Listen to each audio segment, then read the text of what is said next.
Depan ni, Mang. Mang, depan ni, Mang. Ni. Weh.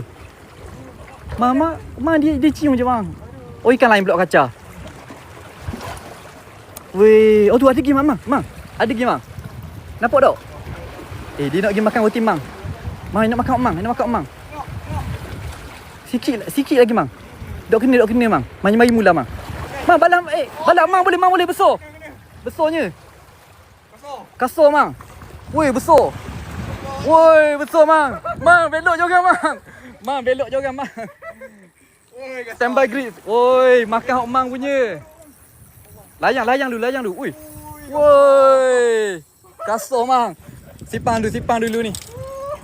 Kasar, Mang. Layang, Mang. Besar. Sekilo dalam tangan, Mang. Tek Mung tetek screen follow Pak Mung.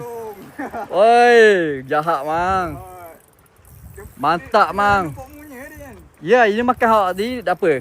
Kita akan video sok, Mang. Oh, dah penat ah. Tak apa, biar dulu. Layang dulu. Jangan paksa, Mang. Besar ni, Mang. Lesen ni, Mang. Lesen kat jembal. Ya, dia tahu Mang mari jauh, Mang. Besar, Mang. Ikan, ni ikan tamok bapak ikan tamok. Gorgong. Saut tak ada. Jap, grit dia bobok dah. Ada grip ni. Ada grit guna grit, Mang. Dah apa, Mang? Layang dulu, Mang. Bagi dia letih dulu. Pakai tali apa, Mang? Tali 6 pound. 6 pound. 6 pound okey. Jangan pakai Ester dah. Ester mampu ikan besar ni. Woi. Mang kena duduk bawah sikit. Molek takut licin. Layang, Mang. Molek pok Mang lok waklai. Mang dak nak waklai, Mang. Cai drag. Sabar. Jangan paksa. Rope meja keras taper cross ni. Main jauh tak apa. Main jauh tak apa, jangan mari dekat. Mari dekat kita grip. Biar dia kuat lagi, biar dia timbul. Kata dah, kalau dia timbul memang dia nak makan.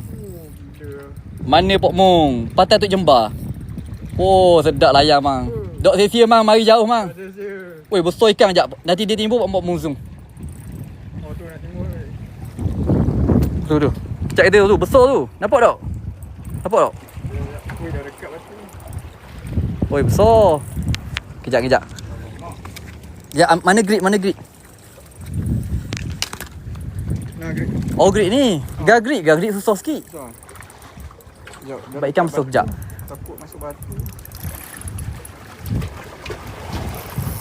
Sabar dulu. Tu. Dekat dah. Tekan lagi. Ikan ni memang tekan lama. Oh tu, woi besar.